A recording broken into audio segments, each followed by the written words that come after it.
All right, so we're back to talk about these other two that we didn't get a chance to talk about in the last video because I thought it was going to get too long. So we talked about translations. Remember, that's when you shift the function and you either can move it up, down, left, or right, and it's by adding or subtracting a constant. Now we're going to talk about reflection, so flipping that thing over an axis, or stretching or compressing it, which is called a dilation. So we did some of these examples in the last video. Now we're going to see what happens with these last four when you're multiplying by a number. So that's the big thing here, is that we're multiplying, we're not adding or subtracting anymore. So what happens when I multiply everything in the x squared parent function by 3? Okay, so negative 2 squared is 4. Seeing this a little blurry. Negative 2 squared is 4. 4 times 3 is 12. Okay. Negative 1 squared is 1. 1 times 3 is 3. This is 0. And this is just going to flip. 1 squared is 1 times 3 is 3. And this is just 12, right? So it's going to be the same. So let's graph that. 0 is still at 0. Negative 1 is at 3. 1, 2, 3. 1 is at 3. 1, 2, 3. See if I can zoom that in for you. Okay, and then 2 is at 12. So 3, 6, 9. So 2 is like really like somewhere, I'm just going to estimate like here. 2 and negative 2 are at 12. So your new parabola looks like that. Okay, how does that compare to the original parent function of x squared? Well, it's a lot taller and a lot skinnier, right? So this 3 is happening, this 3 is happening to the entire function. So it's a vertical dilation. Just kind of like how the 3 was on the outside to the entire function here for the vertical translation. It's the same. So that's why it's a vertical dilation. Squeezing that word dilation in there. But now you have to decide if it's a stretch or a compression. So you can look at this. This thing vertically was not squashed down, right? It was pulled up. Now it's tall and skinny.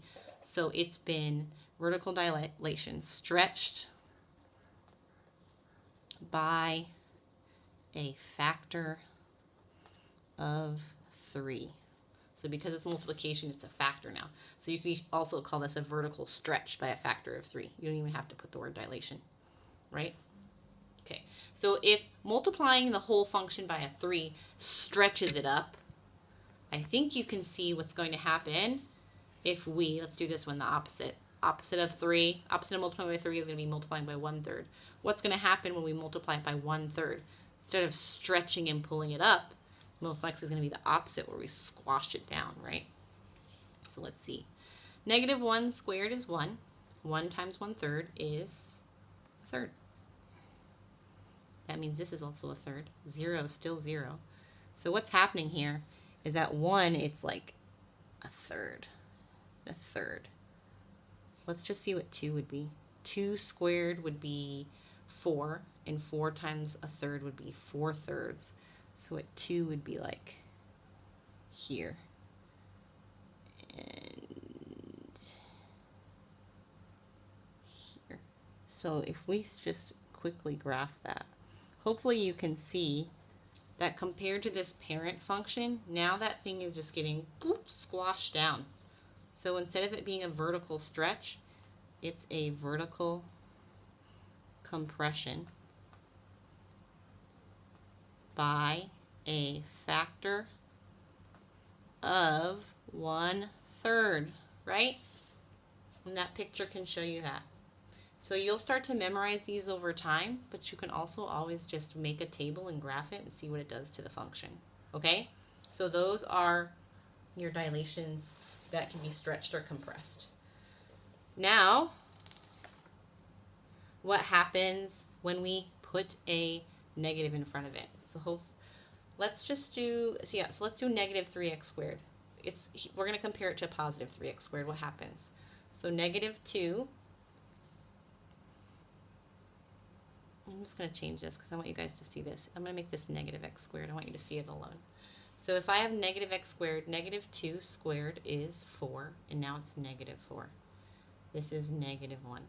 This is 0. This is -1. This is -2. So we've basically just taken this graph right here. The vertex is still at 0, 0. And all we've done is flipped it. Oops, I forgot to make that 4. Is flipped it down, right? 1, 2, 3. So like here. So all this negative does is flip it over the x-axis. So this is a reflection over the x-axis. Okay? So then what happens if it's like this? I'm changing this one for us. What if this is f of x equals -x squared? -x squared. So now the negative, instead of being on the outside of the function, is on the inside. So -1 becomes +1, and +1 squared is 1. 0. 1. So this graph, this new, actually looks exactly like our parent function. It's an exact replica of this. Nothing's changed, except that's only a trick on your eye because it's a parabola. Because when there's a negative inside, you've actually had a reflection over the y-axis. But why can't you tell with a parabola? Because if I take this side and flip it over here, it's going to look exactly the same as it does now, right? If I flip them over the y-axis. So one thing to note is if there's a negative added to the outside of the function, it's a reflection over the x-axis. If the negative is on the inside of the parentheses, it's a reflection over the y-axis. Okay, so we're going to write about vertical dilations. So I'm going to put this up here first. So this is that rule that we just talked about when we multiplied by 3 or a third. So get this in your notebooks. If you're multiplying by some constant b, it's a vertical dilation. If b is greater than 1, it's a vertical stretch by a factor of b. If b is less than 1, it's a vertical compression by a factor of b.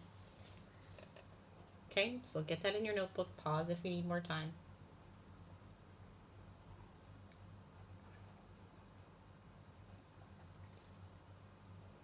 Okay, so now we're going to go on to what happens if it's not a vertical dilation, but a horizontal dilation. Let me get my new graph paper up here. So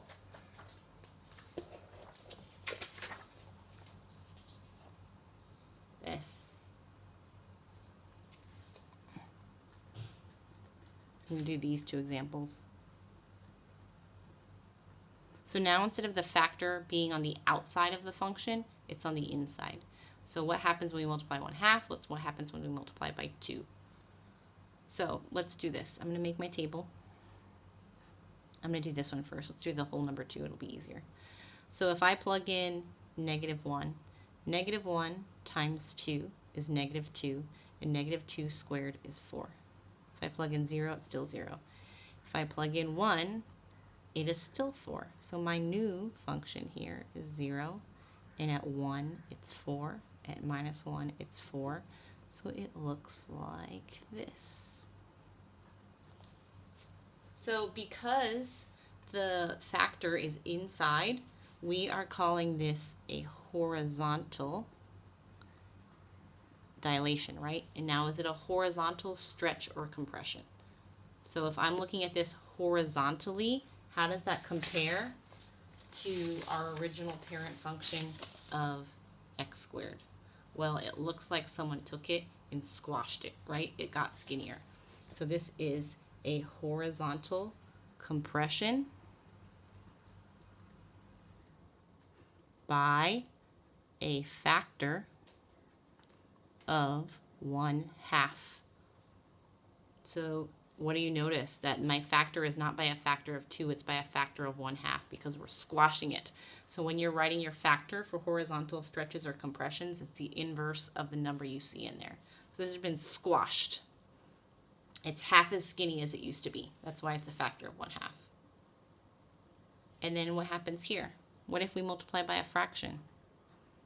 X y. I'm going to do the same numbers, negative 1, 0, 1. Okay, if I plug in negative 1 there, I have negative 1/2. Negative 1/2 squared is 1/4. 0, 0. 1 is also 1/4. So I have this.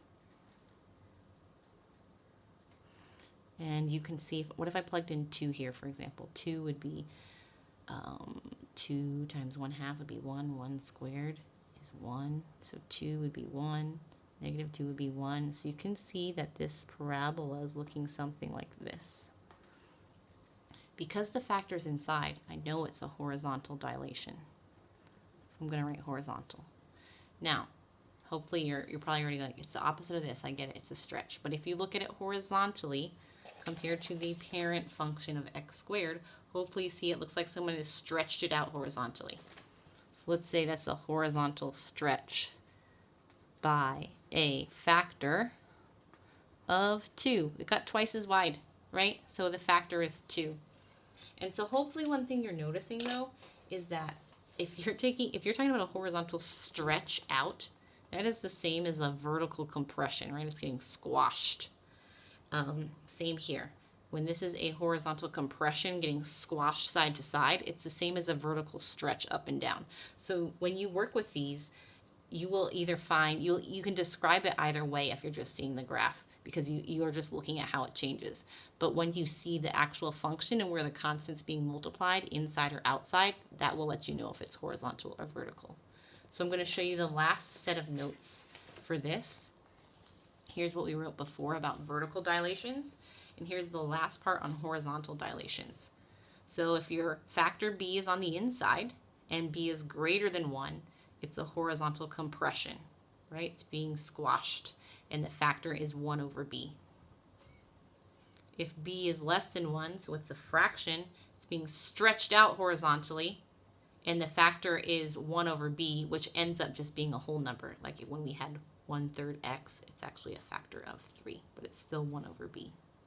So pause, write these notes down, and you're going to try the practice problems, where you're going to be graphing different translations, different reflections, and then you'll also be writing down, looking at some other parent functions like root x and cube root x, and then seeing what happens when you apply some transformations there. Okay, and we'll work on this again next class, so just practice them today. If you're not getting them, we will have, again, more practice next time.